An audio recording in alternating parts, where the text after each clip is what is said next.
inferiores têm ação mais direta que as potestades superiores, é bem provável que Jesus tivesse lutado contra essa poderosa falange dos ares que transvia reis e vassalos, governos e governados, sacerdotes e religiões, sábios e discípulos, do seu esforço de se encaminharem para Deus, libertando-se do orgulho e do egoísmo que se querem eternizar no mundo. Hoje sabemos que os dominadores daqui levam para o além-túmulo a sua indisciplina e a sua maldade, bem como a ciência que aqui e em outras existências adquiriram, como os bons, os humildes, os verdadeiramente sábios, os santos, levam a ciência e santidade que são as suas insígnias no mundo espiritual. Sabemos também que os espíritos superiores não permanecem chumbados à superfície da Terra, nem tampouco na baixa atmosfera que nos circunda, mas gozam de uma vida mais suave, em mundos aéreos que, embora circundando nosso mundo, são constituídos de matéria mais quintessenciada, de ares mais puros, em virtude do seu progresso espiritual e para com mais facilidade realizarem maior evolução, pois o progresso é constante e a perfeição infinita. Assim também os espíritos inferiores, presos à Terra, sem poderem elevar-se acima da pesada atmosfera que respiramos, são os que estão em contato direto com o mundo corporal, em virtude do seu perispírito, ainda muito grosseiro, não lhes permitir maior surto.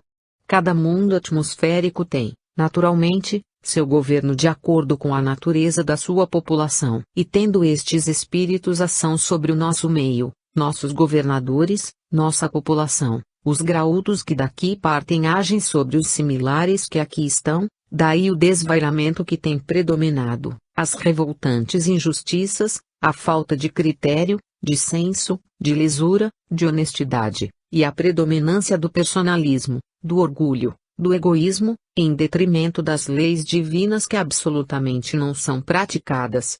Esses príncipes, deste e do outro mundo, constituem a falange denominada no Evangelho pelo nome de Satanás ou Diabo. São os adversários, os inimigos da justiça, do bem, da verdade. Jesus veio ao mundo para dar cumprimento à lei para que a justiça aparecesse, o bem fosse a norma da vida e a verdade a orientadora dos povos. Ele tinha de se manifestar com todos esses predicados para ser reconhecido, porque se é verdade que, segundo narra o Evangelho, muitos espíritos obsessores o reconheciam e obedeceram, não é menos verdade que outros, talvez mais graúdos do que esses, não o conheciam. Esperavam a vinda do Filho de Deus e procuravam o Filho de Deus, desejando reconhecê-lo por algum sinal maravilhoso, por algum milagre, por alguma obra capaz de os impressionar. Certamente o diabo não teve por fim tentar o Filho de Deus, mas, sim, reconhecê-lo, embora os evangelistas pensassem que o escopo do diabo era fazer o Filho de Deus prevaricar. Na vida popular de Jesus, vemos que os diabos que representavam o governo também pediam milagres, pediam sinais, para apreciarem melhor se, de fato, Jesus era o Messias, e àqueles que receberam provas demonstrativas de que Jesus, com efeito era o Cristo, se converteram. Vemos, por exemplo, a conversação de Jairo, que era chefe de sinagoga, a de Zaqueu, vamos dizer também a de Nicodemos e outras. Contudo, a maioria não teve senão provas morais, porque o Mestre não dava nenhum sinal à geração perversa. Só o sinal de Jonas poderia ser dado, assim como não quis dar nenhum sinal a Satanás, ao diabo, que no deserto, no pico do monte e no pináculo do templo, tentou tirar provas se de fato Jesus era o Filho de Deus. Se o Mestre quisesse, ele, que era acompanhado de um exército de espíritos seus auxiliares, de uma milícia de anjos, podia, sem desdouro para si mesmo converter pedras em pão, como converteu a água em vinho nas bodas de Caná, podia demonstrar ao diabo que os reinos da terra, ele e a milícia que o seguia tomariam de um jato, independente da vontade do diabo, assim como ressuscitou contra a vontade de Satanás, que até chegou a mandar soldados lhe guardarem o túmulo, podia lançar-se do pináculo do templo, assim como andou a pés enxutos no mar da Galileia, mas não quis satisfazer as exigências do diabo, porque o único sinal que o diabo precisava receber era o de ser ele o Filho de Deus, era vê-lo cumprir a lei de Deus.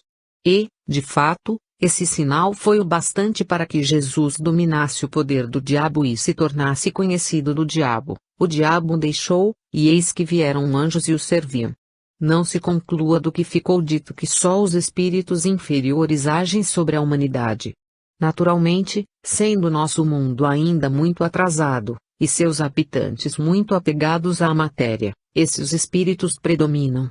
É preciso, entretanto, não excluir do nosso nome os espíritos superiores. Muitos deles se acham encarnados em missão na Terra, e grande número deles, desencarnados, vive em missão na baixa atmosfera, para fazer progredir aqueles que se acham preparados para receber seus ensinos, porque a missão dos espíritos consiste em intensificar o progresso. Haja vista a tarefa de Jesus, que era seguido por uma dúzia de espíritos encarnados de certa evolução, que a acompanhavam em sua missão, assim como era também seguido por uma pleiade de espíritos que, vivendo no espaço, corroboravam no trabalho que o Mestre executava. Era a milícia celestial que acompanhou Jesus desde o seu nascimento até a sua morte e depois da sua ressurreição. Dentre estes espíritos desencarnados, 2 bem se deram a conhecer como tendo vivido no mundo em eras passadas. Eram os grandes missionários da lei e dos profetas, Moisés e Elias. Aclarando a narração dos evangelhos, vemos que logo depois de haver-se dado Jesus a conhecer a João Batista, que era o seu precursor, o seu apresentador, conhecimento que mereceu a sanção do Espírito que desceu sobre Jesus, imediatamente o Espírito o impeliu para o deserto, diz o apóstolo Marcos, e o apóstolo Lucas acrescenta que cheio do Espírito Santo voltou Jesus do Jordão e foi levado pelo Espírito ao deserto, onde permaneceu durante 40 dias, sendo tentado pelo diabo. Trecho dá a entender bem que quem levou Jesus ao deserto não foi o diabo, mas sim o Espírito Santo, que com ele se manteve durante todo o tempo em que Jesus lá estivera com as feras, e servido pelos anjos, como diz Marcos.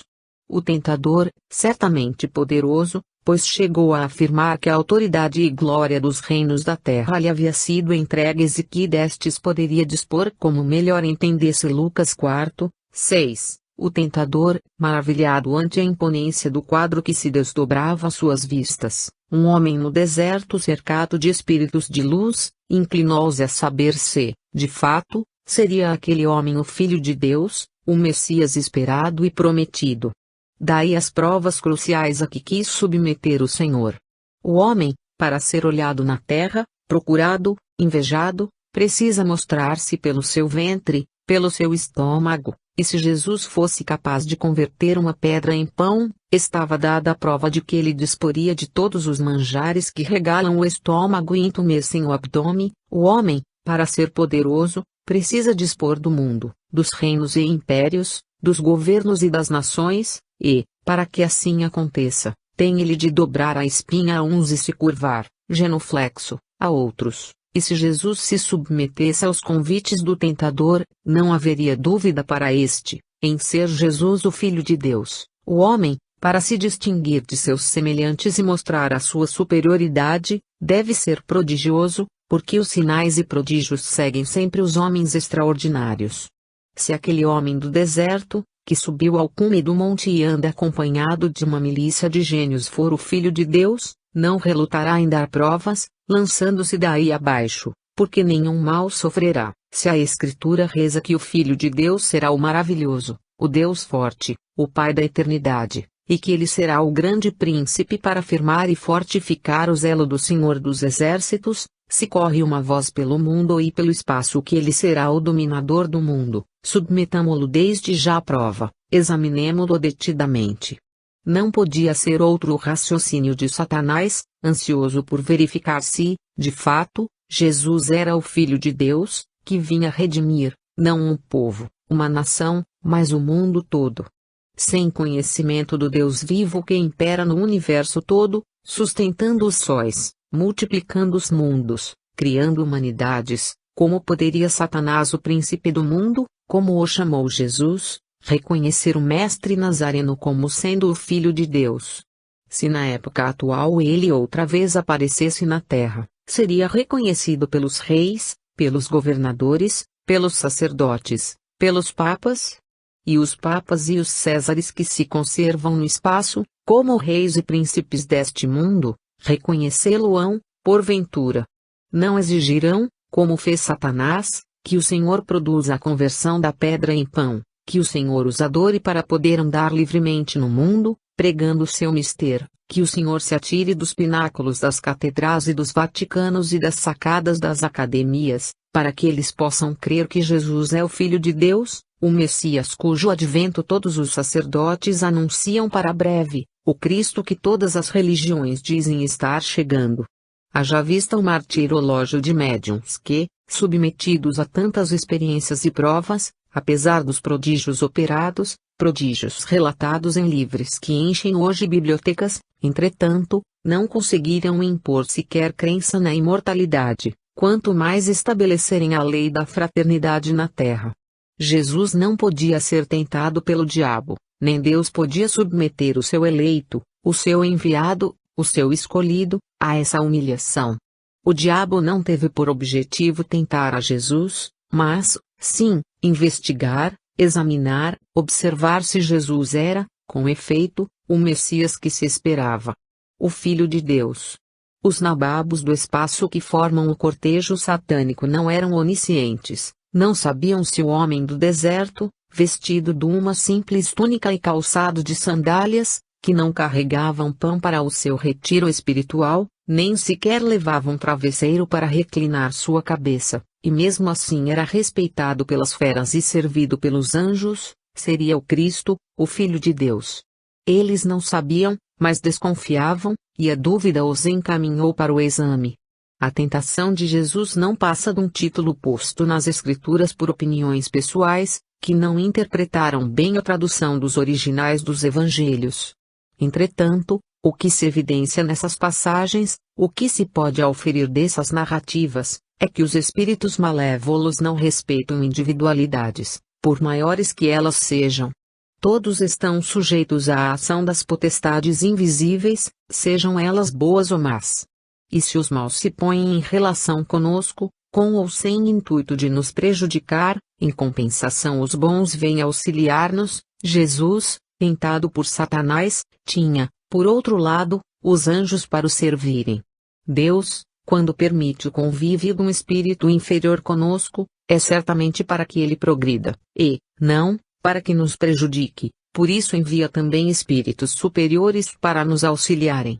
O que é preciso é que nos tornemos inflexíveis no cumprimento da lei. Já que nem só de pão vive o homem, e só ao Senhor nosso Deus pertence o culto e a adoração, para que tiremos bom proveito na nossa tarefa terrestre e cumpramos esses mandamentos, e Satanás nos deixará, submisso ao nosso exemplo, propondo-se também, quiçá, a renunciar às suas pompas, que tanto fazem sofrer. O espírito do Evangelho é a religião de Jesus Cristo, religião natural, pura, verdadeira, que dispensa retórica e sofismas, milagres e mistérios que só podem destruturá-lo. Olhemos para Jesus e caminhemos. Sua vida é a vida que precisamos viver. 4. Jesus em Nazaré. Indo a Nazaré, onde se criara, ao sábado entrou na sinagoga, segundo o seu costume, e levantou-se para ler. Foi-lhe entregue o livro do profeta Isaías e, abrindo-o, achou o lugar em que estava escrito: O Espírito do Senhor está sobre mim, pelo que me ungiu para anunciar boas novas aos pobres e enviou-me para proclamar a liberdade aos cativos, restaurar a vista aos secos, pôr em liberdade os oprimidos e proclamar o ano aceitável do Senhor.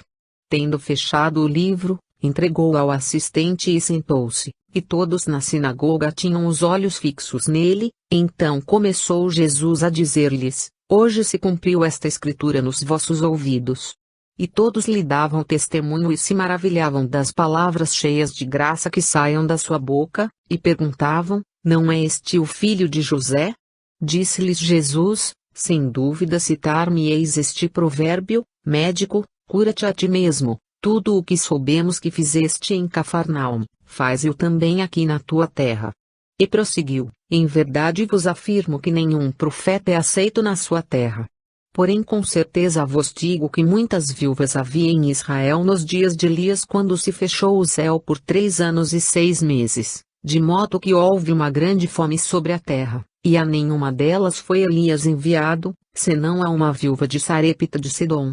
Havia também muitos leprosos em Israel no templo do profeta Eliseu, e nenhum deles ficou limpo senão Naamã, o sírio.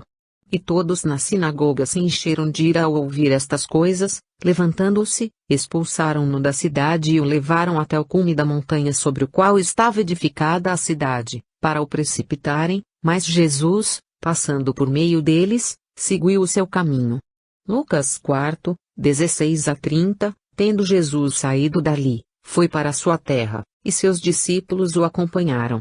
Chegando o sábado, começou a ensinar na sinagoga, e muitos, ao ouvi-lo, se admiravam dizendo: "Donde lhe vêm estas coisas, e que sabedoria é esta que lhe é dada?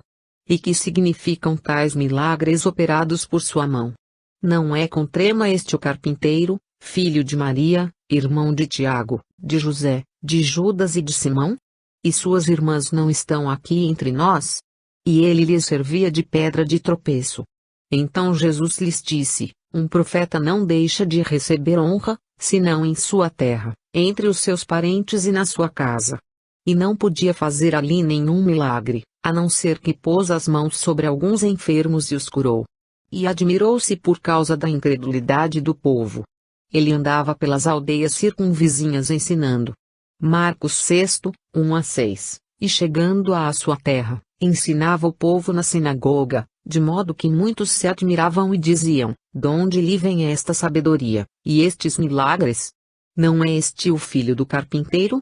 Sua mãe não se chama Maria, e seus irmãos não são Tiago, José, Simão e Judas? E não vivem entre nós todas as suas irmãs? Donde lhe vem, pois, tudo isso?" E ele lhes servia de pedra de tropeço. Mas disse-lhes Jesus: "Um profeta não deixa de receber honra, senão na sua terra e na sua casa." E não fez ali muitos milagres por causa da incredulidade do povo. Mateus 12, 54-58. Os profetas só têm honra em sua terra depois de mortos. Nessa ocasião todos lhes dão a primazia, todos exploram o direito patriótico de os exaltarem. Enquanto vivos, contudo, deles todos zombam, e são menosprezados, repudiados. Assim acontece nas demais ramificações do saber humano. Em sua terra um artista não tem arte, um sábio não tem sabedoria, um santo não tem virtudes, embora suas obras se contraponham às negações. Poderia, porventura, Jesus, criado em Nazaré, oriundo de família humilde, pobre artista que vivia do seu trabalho rústico, gozar, na sua terra, das regalias de um profeta de Deus? Não, não podia.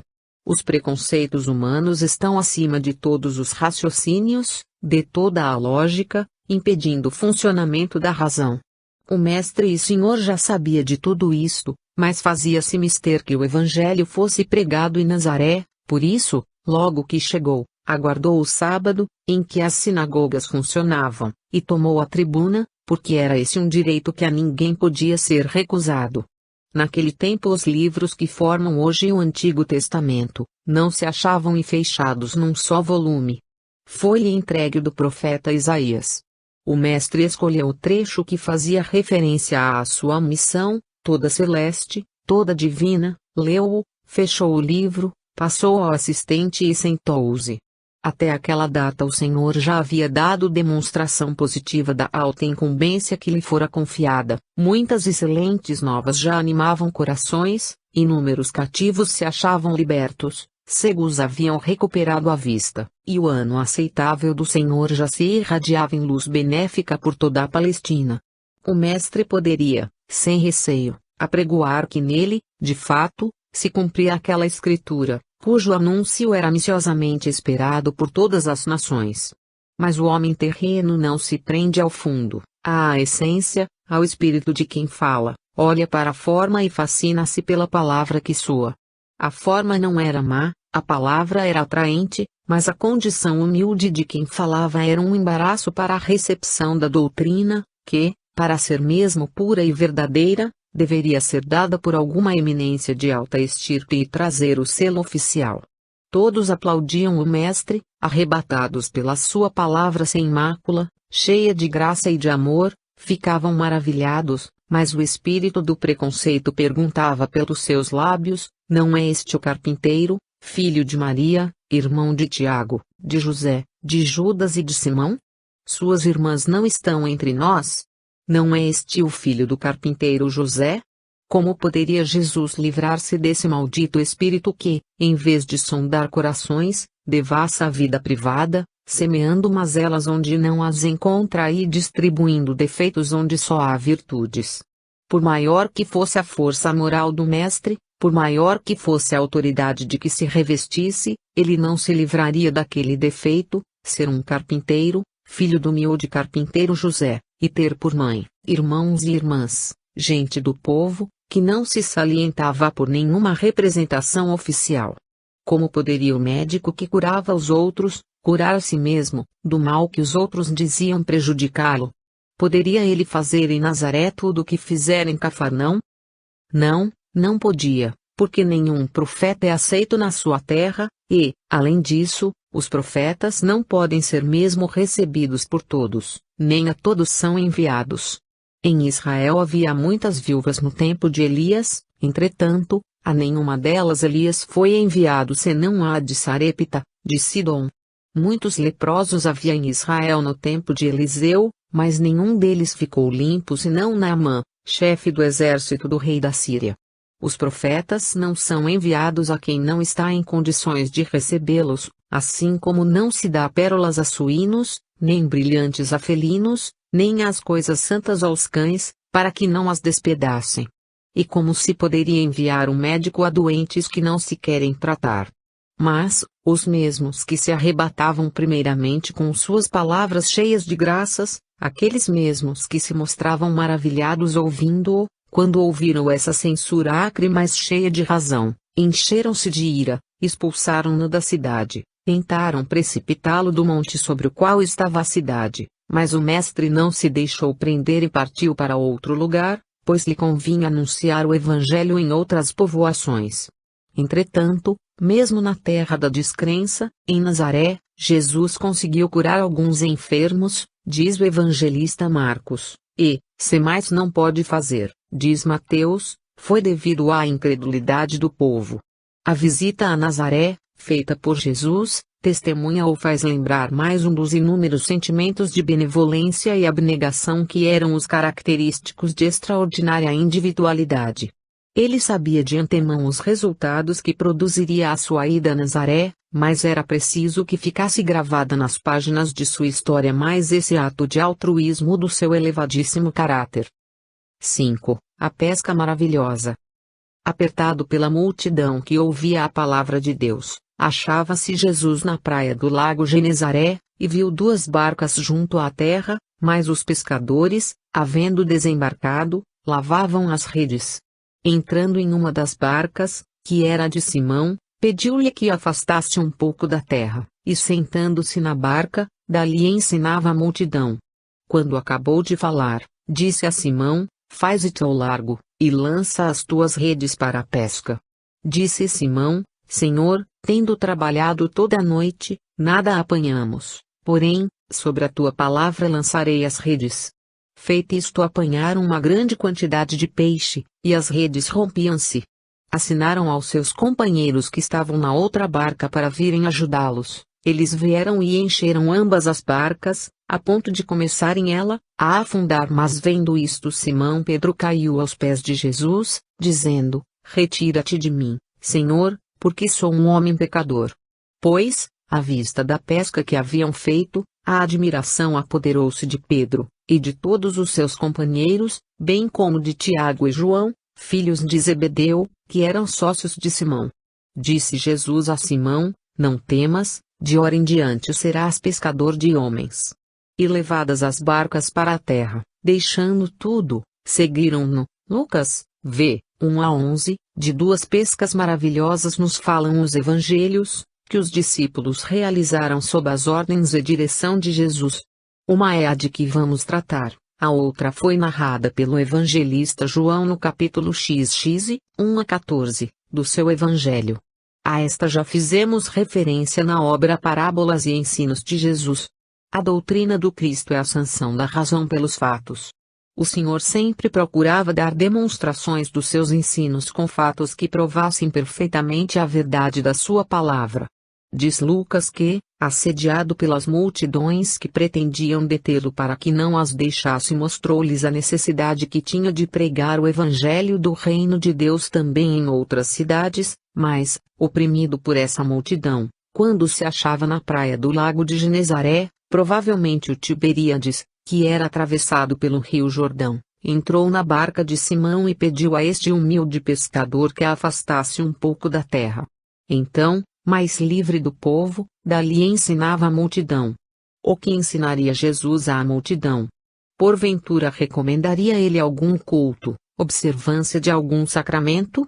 Passe o leitor os olhos nos capítulos vi 7, de Mateus, verá nessas poucas páginas o resumo à síntese maravilhosamente explanada da sua incomparável doutrina, clara, lógica, racional, mas que, entretanto, o Senhor não quis deixar sem provas objetivas para que ficasse erguido esse templo sobre a rocha indestrutível dos fenômenos psíquicos, únicos que podem, verdadeiramente, assegurar a perpetuidade da sua palavra, estendendo-se sobre a vida no além, desde que ela é a palavra da vida eterna. Pedro, bem como seus sócios Tiago e João, já haviam presenciado muitos fatos operados por Jesus, como a cura da sogra daquele, bem assim a de muitos outros possuídos por espíritos malignos, como o endemoninhado de Cafarnaum, mas não eram capazes de imaginar que sob as ordens daquele moço fosse possível, após insana lida, durante uma noite inteira de atirar redes sem colherem peixe algum,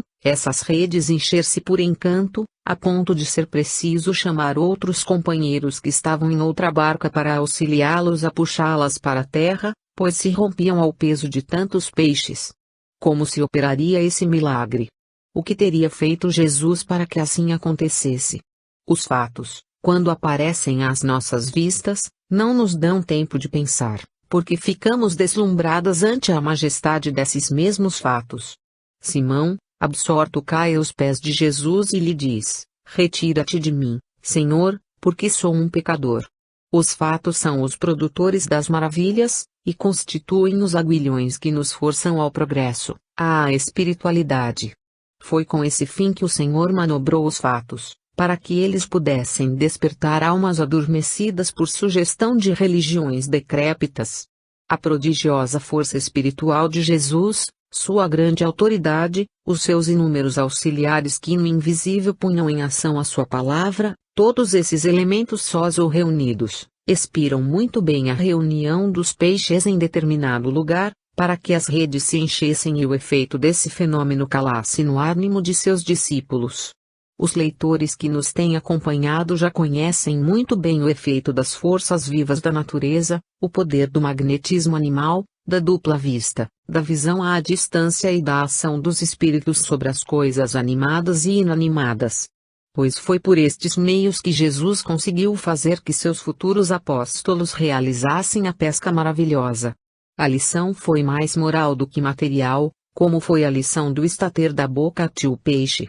Queria o Mestre fazer ver àqueles a quem outorgaria a missão do apostolado que, se permanecessem com ele e com os seus ensinos, teriam a sua assistência e lhes seria mostrados os bandos e cardumes de homens que se converteriam à nova fé, pois, ele que estava resolvido a transformar os pescadores de peixes em pescadores de homens, queria fazer dos pescadores de corpos pescadores de almas.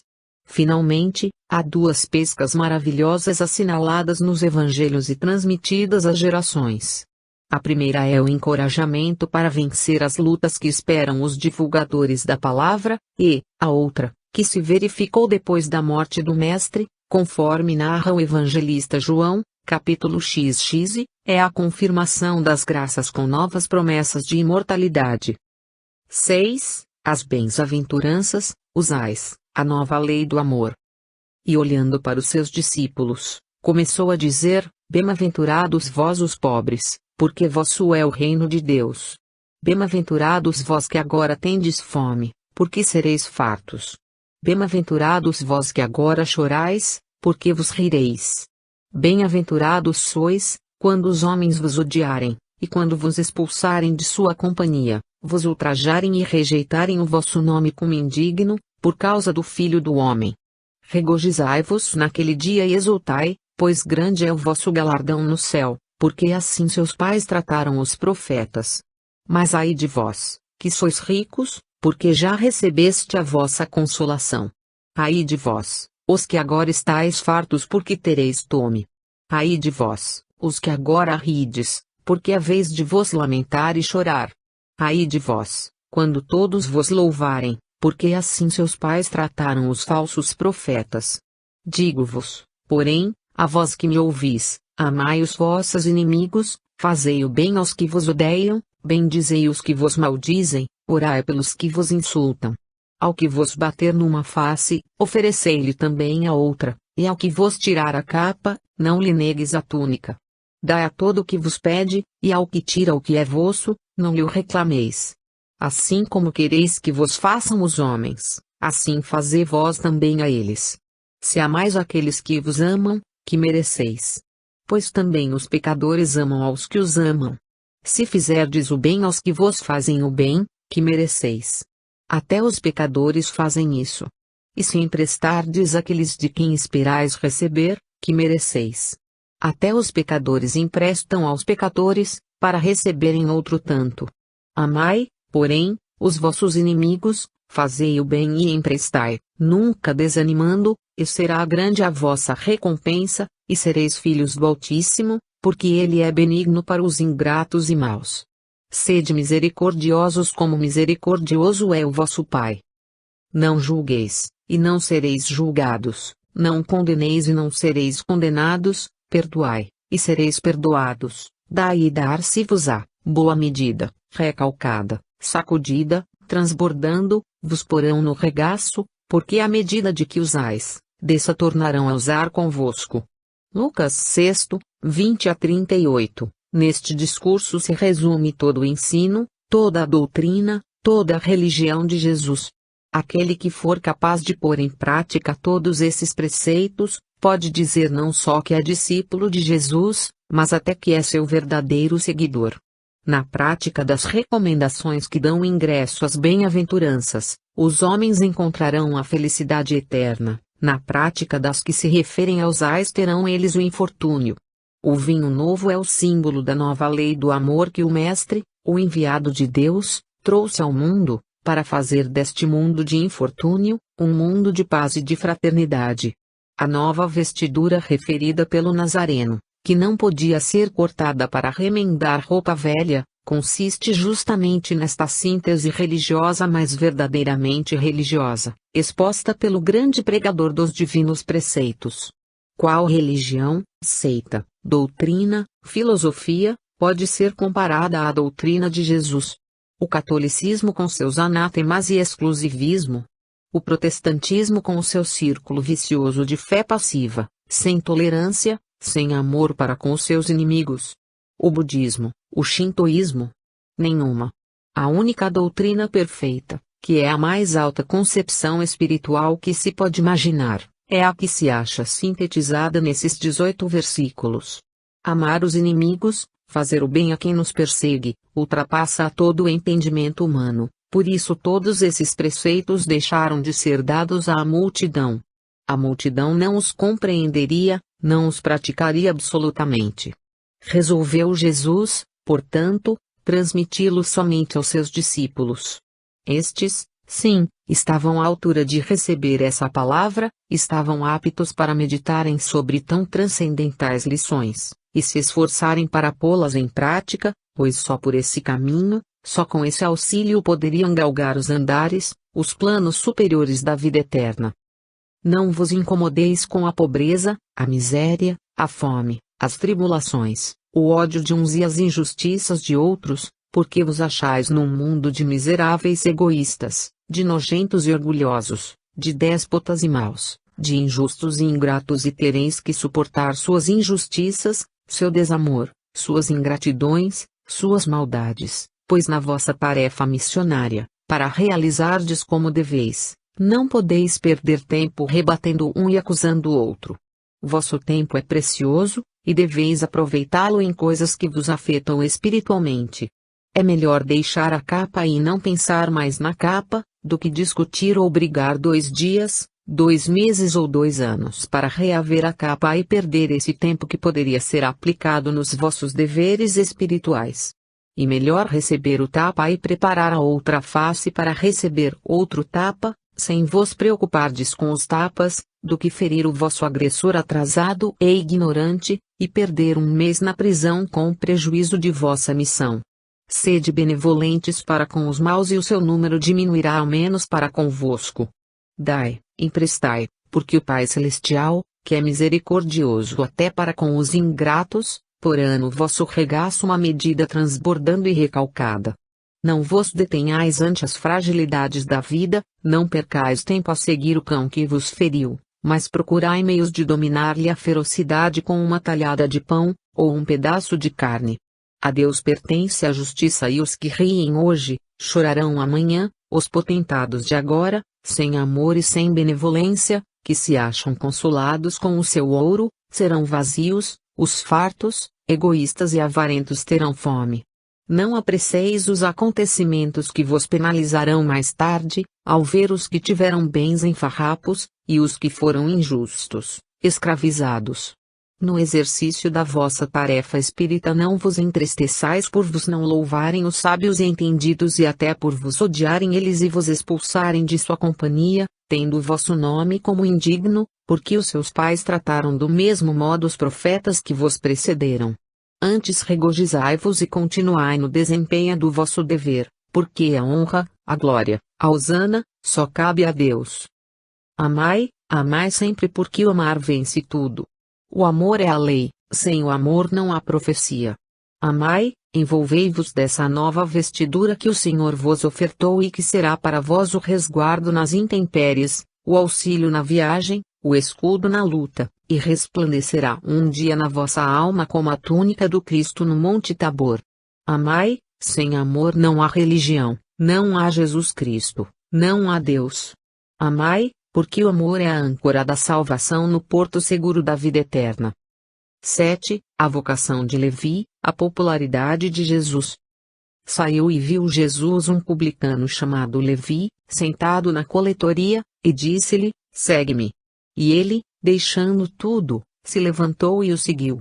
Levi deu-lhe um grande banquete em sua casa, e era grande o número de publicanos e outras pessoas que estavam com ele à mesa. Os fariseus e seus escribas murmuravam contra os discípulos de Jesus, perguntando, por que comeis e bebeis com os publicanos e pecadores? Respondeu-lhes Jesus, os sãos não necessitam de médico, mas sim os enfermos. Não vim chamar os justos, mas os pecadores ao arrependimento. Disseram-lhe eles, os discípulos de João jejuam frequentemente e fazem orações, assim também os dos fariseus, mas os teus comem e bebem. Mas Jesus lhes disse, podeis fazer jejuar os convidados para o casamento, enquanto o noivo está com eles? Dias, porém, virão, dias em que lhes será tirado o noivo, então nesses dias hão de jejuar. Propôs-lhes também uma parábola, ninguém tira remendo de pano novo e o põe em vestido velho, de outra forma rasgará o novo e o remendo novo não condirá com o velho, outro sim, ninguém põe vinho novo em odres velhos, de outra forma o vinho novo rebentará os odres, pelo contrário, vinho novo deve ser posto em odres novos. Ninguém que já bebeu vinho velho, quer o novo porque diz, o velho é melhor. Lucas, v. 27-39, Jesus, partindo dali, viu um homem chamado Mateus, sentado na coletoria, e disse-lhe, segue-me. E ele se levantou e o seguiu. Estando ele em casa, à mesa, vieram muitos publicanos e pecadores e sentaram-se com Jesus e com os seus discípulos. Os fariseus, vendo isto, perguntavam aos discípulos, por que come o vosso mestre com os publicanos e pecadores? Mas Jesus ouvindo-os, disse, os sãos não precisam de médico, mas sim os enfermos. Porém, ide aprender o que significa, misericórdia quero, e não holocaustos, pois não vim chamar os justos, mas os pecadores. Mateus 9, 9-13, saiu Jesus outra vez para a beira-mar, e toda a multidão vinha ter com ele, e ele os ensinava. E quando ia passando, viu a Levi, filha de Alfeu, sentado na coletoria, e disse-lhe: segue-me. E ele se levantou e o seguiu. Estando Jesus à mesa em casa de Levi, sentaram-se também com ele e os seus discípulos muitos publicanos e pecadores, pois havia muitos que o seguiam. E vendo os escribas dos fariseus que ele comia com os pecadores e publicanos, perguntaram aos discípulos dele: como é que ele come com os publicanos e pecadores? Jesus, ouvindo isto, respondeu-lhes: os sãos não precisam de médico, mas sim os enfermos. Não vim chamar os justos, mas os pecadores. Ora, os discípulos de João e os fariseus estavam jejuando. E eles vieram perguntar-lhe: por que jejuar aos discípulos de João e dos fariseus, mas os teus não jejuam? Respondeu-lhes Jesus: podem, porventura, jejuar os convidados para o casamento enquanto o noivo está com eles? Durante o tempo em que tem consigo o noivo, não podem jejuar. Dias, porém, virão, em que lhes será tirado o noivo, então nesses dias jejuarão. Ninguém cose remendo de pano novo em vestido velho, de outra sorte o remendo novo tira parte do remendo velho, e torna-se maior a rotura. Ninguém põe vinho novo em odres velhos, de outra forma o vinho fará arrebentar os odres, e perder-se-á o vinho e também os odres. Pelo contrário, vinho novo é posto em odres novos. Marcos 2, 13-22, estas e outras passagens evangélicas se constituem em enorme repositório de ensinamentos. E ao lado desses ensinamentos, vê-se, claramente transparecer a figura inconfundível de Jesus, bem assim o conjunto dos seus ensinos, livres de qualquer princípio dogmático, ou de qualquer interpretação humana da religião. O saber de Jesus, seus costumes, sua superioridade moral no falar, no ensinar, no tratar seus adversários, sua preocupação constante em difundir a doutrina de que era portador, seu desejo de que ela fosse compreendida por todos, o espírito de cosmopolitismo que o dominava, tudo aparece nessas simples passagens, dignas de serem comentadas por melhor pena que a nossa. A popularidade de Jesus nascia justamente da humildade e da benevolência, que eram os seus característicos dominantes. Ele preferia sempre a companhia dos desprezados, dos filhos do povo, dos pecadores, que eram justamente os que mais necessitavam da sua proteção. Mas, comecemos pela vocação de Levi, que é o início dos trechos que motivaram nosso estudo. O espírito de vocação é a bússola que nos auxilia na estrada do progresso. Em todas as esferas do conhecimento humano, o que mais categoricamente prevalece para nos iniciarmos na arte, na ciência, na filosofia, na religião, é o espírito de vocação. A vocação é uma disposição natural para tal ou qual trabalho, é uma tendência, uma propensão que trazemos inata para um labor que se ajusta perfeitamente ao nosso jeito, à nossa habilidade, à nossa disposição para este ou aquele serviço, para tratar deste ou daquele assunto. É com o auxílio da vocação que a invocação produz o seu efeito. Não havendo vocação, a invocação quase sempre é de resultados nulos. Sob o ponto de vista espírita, poderíamos dizer que a vocação é o médium, o intermediário da invocação. Sob o aspecto material, no que toca às ramificações do saber, todos estão de acordo em que não se deve dar ao indivíduo uma profissão para a qual ele absolutamente não tem vocação. A medicina, a farmácia, não podem ser exercidas por aqueles que nenhum pendor manifestam para estas profissões. O sapateiro, o que nasce com a intuição de fazer sapatos, não pode dar bom pintor. Foi o que levou Apeles a dizer a um sapateiro que criticava seu quadro: não suba ao sapateiro além dos sapatos. Nos tempos atuais, em que grande crise nos assoberba, temos testemunho de quanto a vocação influi no indivíduo para o seu próprio progresso e desenvolvimento intelectual e moral. Se não, veja-se o que é a medicina de hoje à vista da medicina de ontem, a farmácia atual ante a antiga, mais severa arte do boticário. Sobre a medicina exercida pelos que não têm vocação, não passa ela de uma ciência de incongruências a contradições. O médico nada mais é que um charlatão qualquer, que se limita a prescrever preparados com a carta de prego, vinda da França, da Alemanha, da Inglaterra, dos Estados Unidos ou da Itália, unicamente com fins comerciais, mercantis.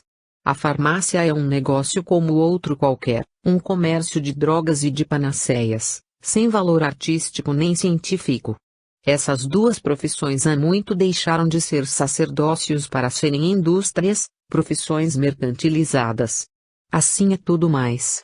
E por que isso? Porque os profissionais erraram a vocação, e sem a vocação para uma profissão não pode haver competência, não pode haver intuição para o seu exercício, não pode haver inspiração. Na esfera religiosa, então, nem se fale, espírito de mercancia, está de tal modo popularizado que são raríssimos os indivíduos que cumprem os seus deveres religiosos. Existem religiosos que não sabem o que é religião, apóstolos que desconhecem a palavra de Jesus, sacerdotes para quem o evangelho é pedra de tropeço. Entretanto, constituem-se em guias de cegos, percorrem céus e terras para fazer um prosélito, e fazem-no mais digno ainda da geena do que eles próprios são. Pode alguém exercer o sacerdócio, aspirar ao apostolado, sem vocação para tal mister?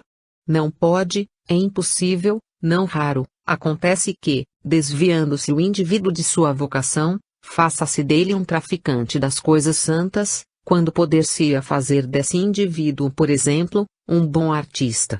Levi, pelo que se observa, era homem de espírito voltado para as coisas de Deus, sua vocação não era ser empregado do fisco, cobrador de taxas públicas de impostos. Nenhuma religião do seu tempo o havia atraído, porque todas elas eram exclusivistas, mercantilizadas, não falavam à alma, nem ao coração, nem à inteligência, pregavam falsidades em vez de anunciarem a verdade. Mas, logo que ele teve conhecimento da doutrina que o moço nazareno ensinava, e dos fatos portentosos que produzia, propendeu imediatamente para o lado de Jesus, porque tinha verdadeira vocação religiosa, era um espírito inclinado às coisas de Deus, sentia-se apto a desempenhar uma tarefa nesse sentido. E tanto é verdade que ele colocava os interesses espirituais, acima dos interesses materiais, que Jesus, de saída de Cafarnaum, vendo-o sentado na coletoria, chama-o segue-me, e só ao ouvir essa palavra Levi abandona seu emprego, sua posição, seus interesses, deixa tudo e vai após o mestre. Sua alegria ao receber aquele convite foi tanta que, em regozijo, convidou seus colegas publicanos, e mais outras pessoas do povo, e ofereceu, com a presença dessas testemunhas, um grande banquete a Jesus. O espírito de reconhecimento e gratidão explodiu imediatamente nele, pois o homem verdadeiramente religioso salienta-se pela gratidão que manifesta aos que lhe fazem benefícios, e, não, por uma fé platônica incapaz de passar dos lábios para as ações.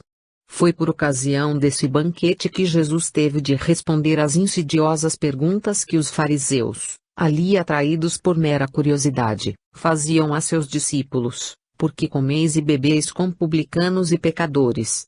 Servis observadores do culto e das cerimônias, presumidos, orgulhosos e cheios de preconceitos, os fariseus desprezavam todos aqueles que não pensavam como eles e se julgavam superiores aos demais homens. Seu orgulho chegava a ponto de, por ocasião mesmo de rezarem, dirigirem-se a Deus exaltando os seus pagamentos de dízimos e afirmando não serem como os demais homens, nem como os publicanos, ladrões e assassinos. O mestre aproveitou a oportunidade para lhes dar uma boa lição: os sãos não precisam de médico mas sim os enfermos, o que equivale a dizer, vim ao mundo para salvar o homem pecador, por isso, preciso estar entre os pecadores, para estender-lhes mão amiga e retirá-los do abismo em que se acham. Os que se consideram justos que se avenham, com estes nada tenho, porque não me ouvem. Eles não se querem conhecer, não querem curar-se e não posso ministrar remédios a quem não quer usá-los. Prefiro entender-me com os publicanos e pecadores humildes, dóceis, de boa fé, a fazê-lo com os fariseus rebeldes, orgulhosos, que veem a verdade mas não querem abraçá-la. 8. A questão do jejum. O significado geral da palavra jejum é abstinência, ausência do elemento que entra em nós, ou do elemento que deveria viver conosco. Ao jejum do alimento, da água, da roupa, e até daqueles que conviviam conosco, mas de nós se ausentaram por qualquer motivo, ou deles nos ausentamos. Nos tempos farisaicos, o jejum era um dos preceitos máximos da lei. Os fariseus e escribas usavam muito do jejum. Em geral, os judeus eram jejuadores. Julgavam que a religião consistia em não comer e não beber, ou em não comer e não beber isto ou aquilo. A religião daquela gente consistia em comida e bebida e não na prática da caridade, no amor a Deus. João Batista, homem de autoridade singular, obedecia ao preceito judaico do jejum, mas pregava o batismo do arrependimento das faltas. Queria certamente mostrar aos judeus que, submetendo-se aos preceitos judaicos, não era um herege, portanto sua palavra deveria ter autoridade e ser recebida com amor, com boa vontade, e ser executada tal como era ordenada. Os discípulos de João forçosamente haviam de seguir as pegadas do seu mestre. Demais, João Batista e seus discípulos não traziam missão alguma religiosa. Seu único escopo, ou, por outra, a exclusiva tarefa que lhe fora confiada resumia-se em aparelhar o caminho para Jesus passar, em apresentar o Messias ao público, mostrar às gentes o Cordeiro de Deus, o Agnus Dei, como dizia ele que toli pecoata mundi. As relações de João com Jesus foram passageiras. Descoberto o Cristo, pela revelação que João havia recebido do alto, este é meu filho amado, ouviu, o profeta do deserto seguiu o seu rumo, até ser preso e degolado. Jesus, ao contrário, foi o grande missionário e sua missão consistia numa embaixada de amor e de verdade. Ele tinha que plantar no mundo uma árvore nova, a árvore da vida, e precisava suplantar toda a mentira, toda a falsidade, todas as convenções, todos os preceitos humanos que mantinham a aparência de religião, para que a sua doutrina não fosse sufocada por esses espinhos. E a jejum era um desses mandamentos que o sectarismo judaico fazia prevalecer com aparência religiosa. Como poderiam seus discípulos sentir a ausência do que não estava ausente? Como poderão os convidados jejuar enquanto o noivo se acha com eles sentado à mesa, servindo-os de finas iguarias e deliciosos manjares? E que oração precisavam mais fazer os seus discípulos, se o representante de Deus se achava junto deles, dando-lhes ainda muito mais do que precisavam? O que teriam os discípulos de rogar, de pedir a Deus? Estando eles com o Mestre, assim como os convivas à mesa com o noivo, só lhes cabia ouvir os ensinos que o Senhor lhes dava e se alegrarem com Jesus, como os convidados para um banquete se alegram com o dono da casa e procuram corresponder às gentilezas que lhes são feitas. Chegariam, porém, dias em que lhes seria tirado o noivo, então nesses dias não poderiam deixar de jejuar. Num banquete não se jejua, porque o dono das bodas proporciona aos convidados todos os comestíveis e bebidas que possam satisfazer os convivas. Pela mesma forma, não podem jejuar os que convivem em companhia de Jesus, pois assim como o noivo dá aos convidados os comestíveis que alimentam o corpo, Jesus dá aos seus chamados o alimento que vivifica a alma e a conserva para a vida eterna. Jejum implica a falta de alguém ou de alguma coisa. Quem está com Jesus não pode sentir falta de quem quer que seja, nem de coisa alguma. Mesmo um amigo, um parente que se tenha de nós separado pela morte, se nós estivermos de verdade com Jesus, fácil-nos será reatarmos as relações com esse parente ou com esse amigo direta ou indiretamente. O jejum é sinal de tristeza, de inapetência, de desânimo da vida, e aqueles que se esforçam por estar com Jesus, que cultivam os seus ensinos, estudando-os com amor, não podem jejuar, comem e bebem como faziam os discípulos do Senhor. Resta-nos dizer algo sobre o último trecho da passagem evangélica, mas os leitores encontrarão a explicação dos odres e dos remendos no livro Parábolas e Ensinos de Jesus. Pela concordância dos evangelistas, vemos mais que Levi é o próprio Mateus, escritor do primeiro evangelho contido no Novo Testamento. 9. A personalidade de João Batista, aparência e realidade. Partidos que foram os mensageiros de João, começou Jesus a falar ao povo a respeito de João, que saístes a ver no deserto. Uma cana agitada pelo vento? Mas que saístes a ver? Um homem vestido de roupas finas? Os que se vestem ricamente e vivem no luxo, assistem nos palácios dos reis. Mas, que saístes a ver? Um profeta? Sim, vos digo, e muito mais do que profeta. Este é aquele de quem está escrito: Eis aí, envio eu ante a tua face o meu anjo, que há de preparar o teu caminho diante de ti. Eu vos digo, entre os nascidos de mulher não há nenhum maior do que João, mas o menor no reino de Deus é maior que ele. Ao ouvir isto, todo o povo e até os publicanos reconheceram a justiça de Deus, sendo batizados com o batismo de João. Mas os fariseus e os doutores da lei frustraram o desígnio de Deus quanto a si mesmos, não sendo batizados por ele. Aqui, pois, compararei os homens desta geração e a que são eles semelhantes. São semelhantes aos meninos que se assentam na praça e gritam uns para os outros: Nós vos tocamos flauta e não dançastes, entoamos lamentações e não pranteastes. Pois veio João Batista não comendo pão nem bebendo vinho, e dizeis: Ele tem demônio. Veio o Filho do Homem comendo e bebendo, e dizeis: Eis um homem glutão e bebedor de vinho, amigo de publicanos e pecadores. Contudo, a sabedoria é justificada por todos os seus filhos. Lucas 7, 24-35. Ao partirem eles, começou Jesus a falar ao povo a respeito de João, que saístes a ver no deserto. Uma cana agitada pelo vento? Mas, que saístes a ver? Um homem vestido de roupas finas? Os que vestem roupas finas, assistem nos palácios dos reis. Mas, para que saístes? Para ver um profeta? Sim, vos digo, e ainda mais do que profeta. Este é aquele de quem está escrito: Eis aí envio eu ante a tua face o meu anjo, que há de preparar o teu caminho diante de ti. Em verdade vos digo que não tem aparecido entre os nascidos de mulher outro maior que João Batista, mas o menor no reino dos céus é maior que ele. Desde os dias de João Batista até agora o reino dos céus é tomado à força, e os que se esforçam são os que os conquistam. Porque todos os profetas e a lei profetizaram, e se quereis recebê-lo, ele mesmo é o Elias que há de vir. Ou quem tem ouvidos, ouça. Mas a que hei de comparar esta geração? É semelhante aos meninos sentados nas praças, que gritam aos seus companheiros: Nós vos tocamos flauta e não dançastes. Entoamos lamentações, e não pranteastes. Porque veio João não comendo nem bebendo e dizem: Ele tem demônio. Veio o Filho do Homem comendo e bebendo, e dizem: Eis um homem glutão e bebedor de vinho, amigo de publicanos e pecadores. Contudo a sabedoria é justificada pelas suas obras.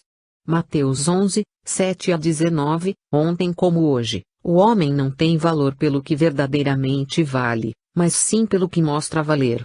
O povo não tem reto juízo, julga pelas aparências. O hábito é que faz o monge.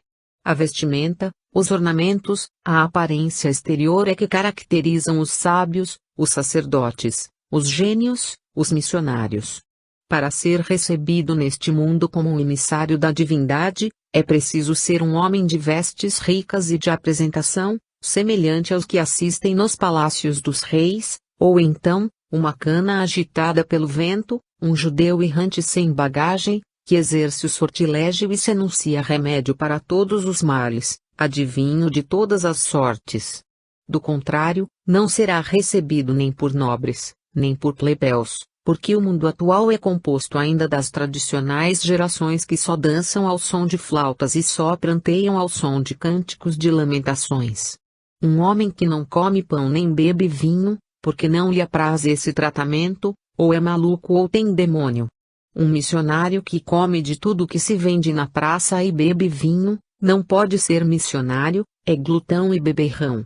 Os missionários, para a gente atual, ou hão de vir envoltos de ornamentos, com anéis e cruzes de pedrarias, vestidos de seda e púrpura, ou, então serão tipos desleixados que mal se podem manter, aparentando figuras fantasmáticas, que, porém, tiram sortes, Profetizam sobre a vida e os negócios, dão fortuna e aplicam mezinhas. O povo não tem o senso preciso para julgar, para discernir os homens. É como as crianças, onde uma vai, vai também a outra, e o que uma diz, dizem todas juntas. Não há realidade para os homens de hoje.